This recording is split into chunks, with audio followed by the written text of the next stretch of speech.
Hey.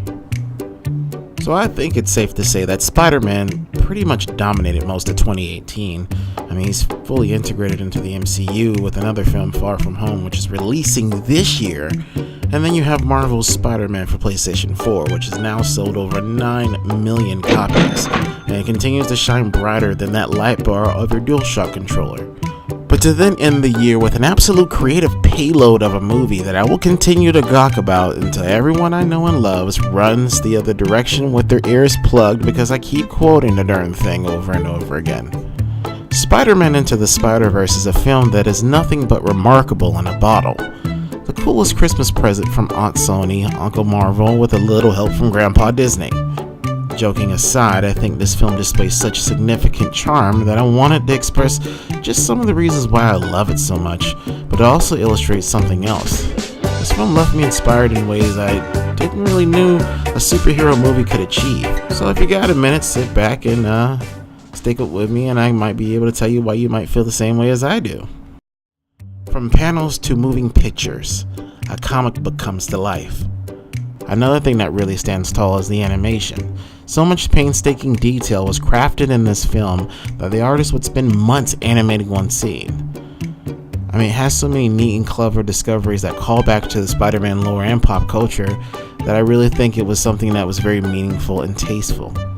Every iota of precise artistic expression feels like we're watching a sentient comic book with a pulse, inhaling oxygen and exhaling life back at you.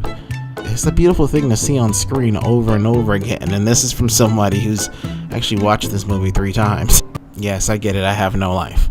Sony Animation no doubt has a talented group of producers and production artists that I think deserve a handshake for displaying this level of creative chops. Well, considering this is the same studio who for some reason gave us the Emoji Movie. Taking inspiration from its comic book roots and using that as a building block to mold something that feels both original and refreshing to an audience who have seen the Spider-Man character on screen for years allows it to really stand tall on its own merits. Let me just say that this soundtrack slaps. I really do like it. It's probably one of the best ones I've seen when it comes to music that's inspired by the motion picture, which of course you know, they tend to suck sometimes. No, actually, they tend to suck a lot. I mean, it's mostly because they don't have a great part in contributing something memorable to the film that makes it people recall moments just by hearing the music. For some, it's just another way to sell some pop music, but happily that's not the case with Into the Spider-Verse's soundtrack because it is fire. These songs actually feel like they have a reason to exist in this type of story. Whether it's Miles singing his favorite song to help him relax in a tense situation, or the track Home by Vince Staples that plays at the end of the movie and kind of puts a good feeling on the story's conclusion. When this soundtrack is paired with Daniel Pemberton's miraculous score, it takes the entire experience to a whole new level. Personal transformation. Anyone can wear the mask. Look, I'm a kid from the 90s, okay? I grew up with so much superhero and anime stuff it might as well be in my bloodstream at this point. So admittedly, me going to see this movie was a bit of an easy sell for Sony.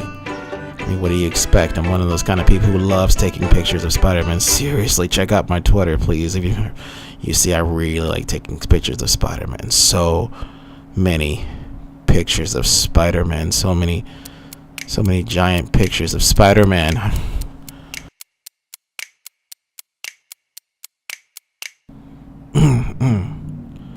No, but real talk, what I didn't expect out of all the things I mentioned earlier in this film was to have an emotional take on me. That's right, this movie shook me so much to my core because I was moved by the weight of its message, being in the moment and taking the leap of faith. In a way, Spider-Man is the persona of the best part of ourselves. To find that thing that drives you, aspires you to be better no matter how afraid or how tough the challenge is. You pause, take a breath, leap forward, pursuing what matters to you to the best of your abilities. Recently, I've struggled with this myself. I mean, rebuilding this YouTube channel was a very rigorous journey for me, and not to mention me trying to find my voice and connect with you all. I mean, I'm not gonna lie, at some point I was so fearful of doing this again that I just kind of told myself that I wasn't ready or good enough to do this on a consistent basis, so I stopped. I let my fear and harsh self-critic confine me to a mental prison, because I felt like I was more willing to believe a preconceived notion that I made up inside my head instead of just putting my best foot out there and relying on the feedback that you guys give me. To act when the moment calls for it. Anyone can wear the mask, even you. You just gotta take that leap of faith.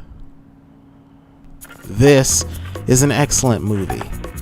That makes me very excited to know that others are seeing its potential as well. I mean, now that it finally won the Golden Globe for Best Animated Film, maybe within a couple of years we might see a sequel.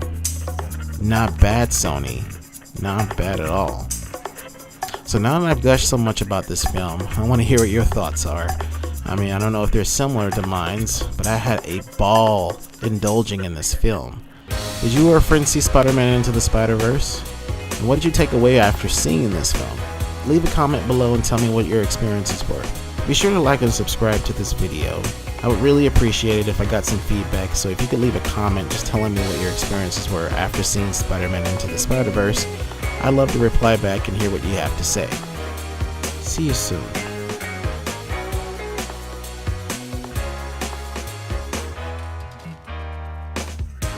So thanks guys for sticking at me towards the end of the video. It really means a lot that you stuck with me for this long. While I have you, I want to see if maybe I can ask for your help. I want to talk to you about my friend's niece. Her name is Chloe. She's 9 and loves unicorns. Chloe and her family discovered that she has myelodysplastic syndrome, or MDS for short. This condition is a type of blood cancer that is rare and affects only 4 in every 1 million child. Because her bone marrow isn't producing enough healthy white cells and red cells, she's in need of intense course chemotherapy and a bone marrow transplant. Now I've went ahead and gave you a link in the description below to her GoFundMe, and you can give if you're able to. Donating will not only help Chloe and her family, but a percentage will go to the charity Click Sargent in the United Kingdom, who helps families and children fighting cancer. Even if you take the link in the description below and you share it to spread awareness on MDS and how it affects families who are determined to beat it, it would really mean that you're a part of a great cause. And Spider-Man, of course, will thank you. I really do appreciate you and your superhuman heart.